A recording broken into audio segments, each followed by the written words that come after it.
What's going on, guys? It's Halloween Vids, and today I'll be doing a review on the Spirit Halloween 2024, the Cremator Animatronic.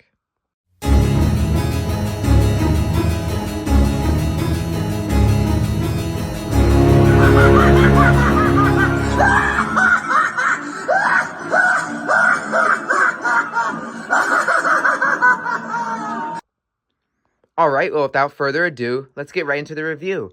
As I already mentioned, this is the Spirit Halloween 2024, the Cremator Animatronic. He was manufactured by Techie Design, one of my favorite animatronic manufacturers, and he was part of the Spirit Halloween 2024 Carnival ISE. He was stationed alongside Art the Clown here in the Down the Duck game. And he's just a really solid piece. Definitely one I really wanted to pick up. And I was super happy I was able to snag this guy. This was our store display, so he did already see the light of day for quite some time. He was used a lot until the water guns were broken by the customers, because dang, savages. But anyways, yeah, he's a really solid piece. I don't think there's any more information I didn't say about him in terms of, like, he's manufactured by Techie and all that, but yeah, he's a static piece. So I still kind of consider him an animatronic with the animated lights, and he is still kind of considered an animatronic by Spirit, but he does not have any moving parts whatsoever. But he is a really, really great piece. I love how Spirit tries to do a static each year, and usually they do a pretty decent job at creating a very well static prop. I do miss the older ones, like the zombies, like the zombie mom, zombie dad, see-through Cindy, or see-through Sandy, I think. One or the other. Just tip of my tongue. But yeah, those were some really solid pieces that we had back in the day by Talix Artware. A company that unfortunately is no longer in business with Spirit Halloween. They were also the company behind Silent and Deadly, he's a phenomenal sculpt as well. But yeah, that's just a little bit of trivia there. Anyways, this is the Cremator. Not too much going on with him in terms of clothing. Literally just a black cloth. It is a pretty, it's a nice, velvety, soft cloth. It's very silky smooth. Then we have like a little freaky fabric, type of material here, as well as a white backdrop for the flames to show through. And that goes all the way down from the top to the bottom. Then here, as for the skull, it is a half skull, although that's not really a big issue. Honestly, I think it's better that it's a half skull because it fits better on his chest here. Then it is just a hard plastic, which is the design and the sculpt on the skull is phenomenal. I really am a huge fan of it. And I love that it's a hard plastic as well, because that will then last you a while. And then you have like that plastic that you see on a lot of light up props. That's like that see-through plastic there. But yeah, not too much going on with him cosmetically. He's literally just a black cloaked dude, but it works for him. It works. He's a cremator. I think his design is phenomenal. I love how he looks. I think he looks great. Just not a lot going on with him, which, that's what you expect for him. He isn't supposed to be some elaborate, crazy designed animatronic or anything.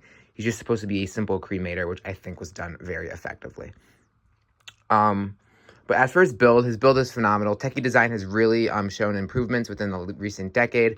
Before, they were using mainly hollow plastics and very faulty wiring and mechanisms. I'm sure, as you know, the infamous 2014, where a lot of animatronics weren't even functioning out of the box. Most notoriously was the pop-up werewolf. He was one of the most faultiest animatronics ever to be produced by Spirit Halloween.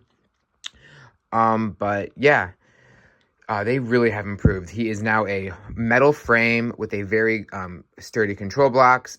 All Techie mechanisms have improved drastically. I'm not really saying him because he doesn't really have a mechanism, but his wiring, as well as the wiring I've seen on all Techie props this year, such as Cotton Candy Dan, is that they do have a rubber casing over the wiring to protect the wiring, which is great. And the wire harnesses themselves are a lot thicker plastic, and they don't seem to be as finicky with hot glue. That said, his build is just phenomenal. No issues with his build at all. And with that also being said, his setup was super straightforward. Techie usually has really easy setups. They've been in the business for well over a decade now, almost 2 decades at this point. I think it has been 2 decades. But in terms of life-size animatronics, it's about a decade and a half, 15 years or so. But, yeah, he's just a really solid piece. Enough rambling on. Let's just get into his animation.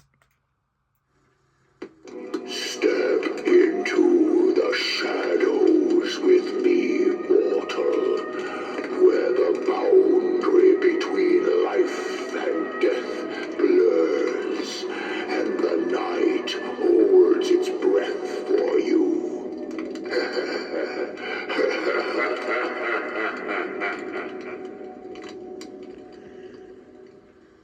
But yeah, that fire and ice light, that flame light looks phenomenal. It was really well done. It looks a lot better than what we've seen on like the Black Widow Flaming Witch from 2015 by YJ. How it's like that that fanned fire effect. I think this works a lot better. It looks a lot more realistic, and it's just an overall cleaner design. Furthermore, I just love his phrasing and audio. I think it is phenomenal. I love how eerie and just honestly, it's scary. It reminds you of like an older animatronic. Like it's not cheesy, it's not corny. It's quite terrifying, his phrases, and I love that ambient audio that plays behind him as well. And his voice is just really just grueling and just raspy, but in a good way. It works really well for him. His phrasing and audio is probably the best part about this animatronic. But yeah, I mean, really, again, not much going on with the animation, but that's what you'd expect. He's a static prop, so I think it was done phenomenally. Not too much to say about this guy. Overall, I'm gonna give him a 10 out of 10. He is a phenomenal animatronic. Definitely one that I think was slept on in the beginning, but then everyone was like, oh wow, when they saw him in person, he's really cool. And then he sold. Like, we sold out of him in our store. That's why I had the store display. And he was just a really popular piece. I see a lot of haunters collecting this dude, and I'm super happy I have this guy in my collection. But yeah, oh, I didn't get mentioned the price. He does retail for $199.99, which I think is a fair price. He is pretty tall. He's over 6 feet. He has a really solid build, great and an overall really well designed. So I think $199.99 is a fair price for him. Of course, you'd be using that 20% off coupon, or if you're an employee like myself, you'd be using your employee discount. So you'll be getting him for a cheaper price. But yeah, again, no issues. So that's why I completely forgot to mention the price. But yeah, as I said before, 10 out of 10, a really solid piece. Definitely one if you were considering to get, please do. He is a phenomenal animatronic. Well, that is all I have for the video. I would love to hear what you have to say about the Cremator in the comments below. And until next time, see ya.